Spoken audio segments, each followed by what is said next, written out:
Salut à tous, j'espère que vous allez bien ce dimanche. Écoutez, je voulais vous présenter un petit truc que j'ai retrouvé en rangeant.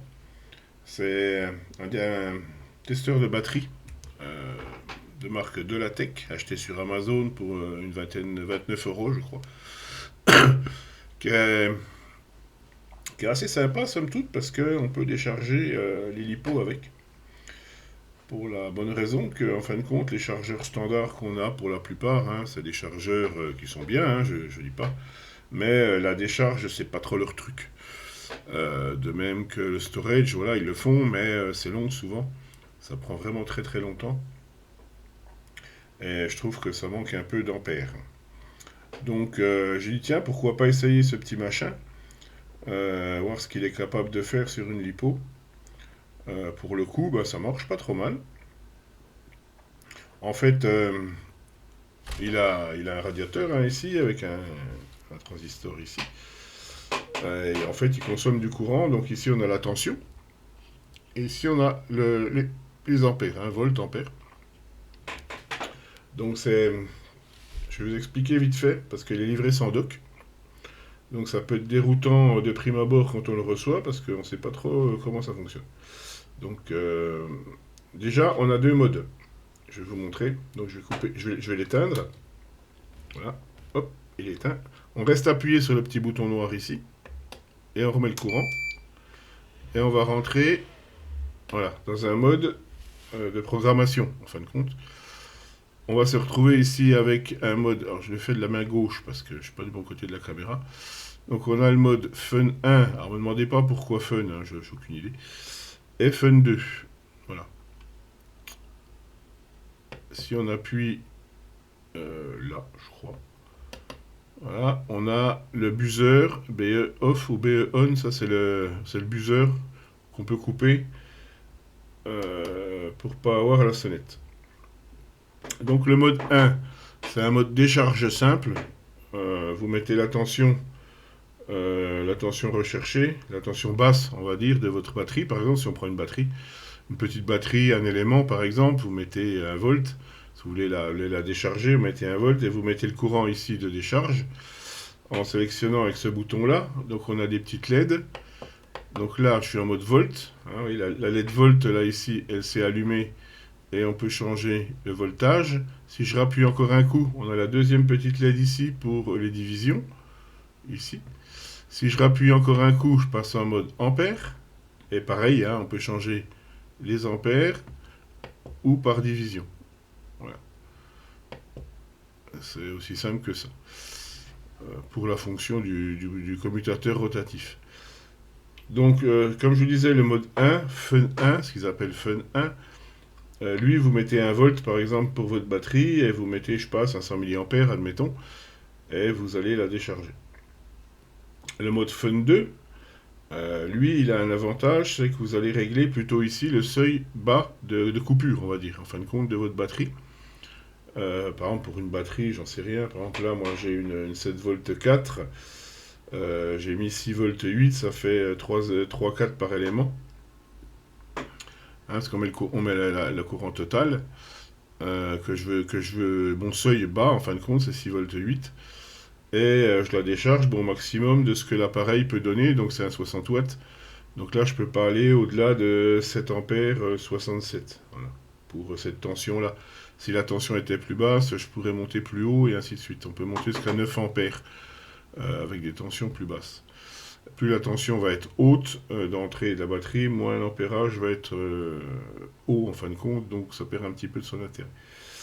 Donc une fois qu'on a raccordé sa batterie qui est chargée ou partiellement chargée ou peu importe, mais bon, si on veut la mettre à la tension voulue pour en vue de la storer ou de la stocker, ou simplement parce que on a roulé et puis il y a eu un problème sur la voiture, paf, la voiture est tombée en panne, la batterie est encore à 80% ou 90% de sa charge, on ne veut pas la laisser comme ça, genre l'appareil peut faire le job. Donc du coup on appuie sur le petit bouton et c'est parti. Donc là il va me tirer 6 ampères, 67 ampères par exemple, 67 sur ma batterie.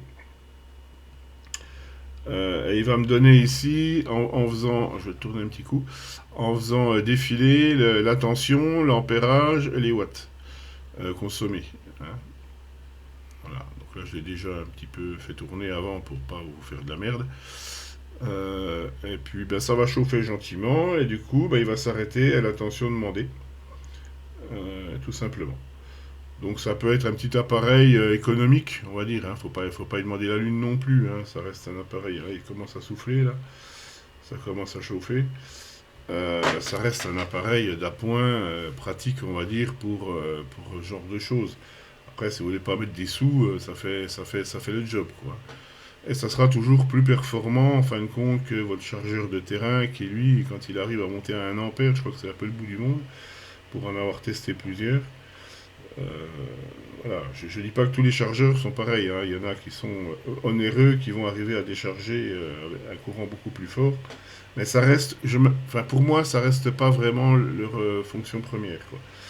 Leur fonction première reste quand même de charger, et pas vraiment de décharger. Ils sont pas très. Enfin, on peut voir que ce petit truc-là qui sert juste à décharger, on peut voir que l'équipement déjà est pas le même du tout qu'un chargeur, quoi. On a quand même un gros radiateur, on a quand même un gros transistor.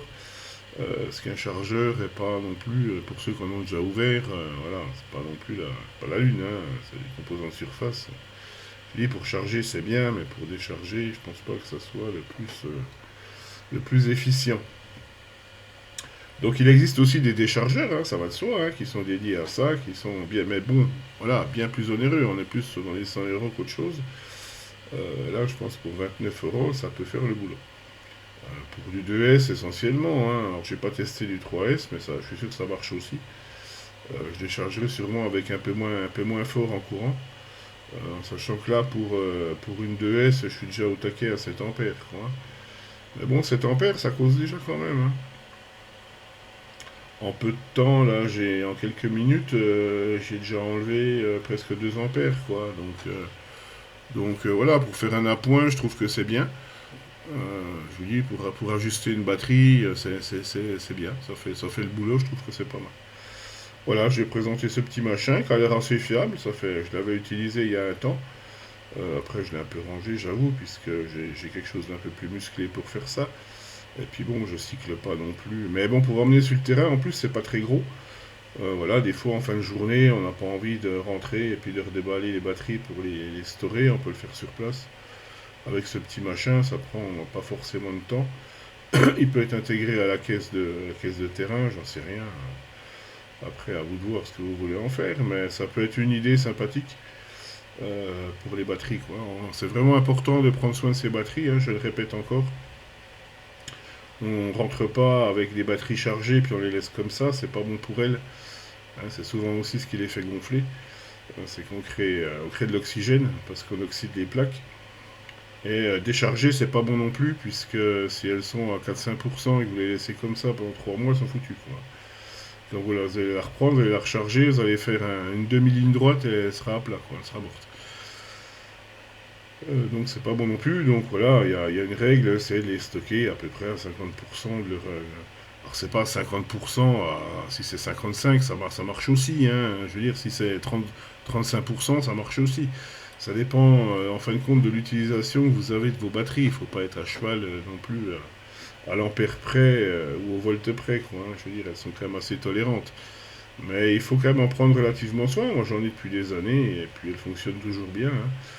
Après, ça dépend des marques, ça dépend du lithium qu'a mis le petit chinois dedans, ça dépend aussi de beaucoup d'autres paramètres. Mais si on en prend au moins un petit peu soin, ça aide quand même, quoi. Et bien sur ce, je vous souhaite un bon dimanche. J'espère que ça vous aura donné des idées pour ceux qui cherchaient un peu ce genre de produit ou qui se demandaient un peu comment il fonctionne. Ben voilà, c'est fait. Allez, bon dimanche à vous, bye bye.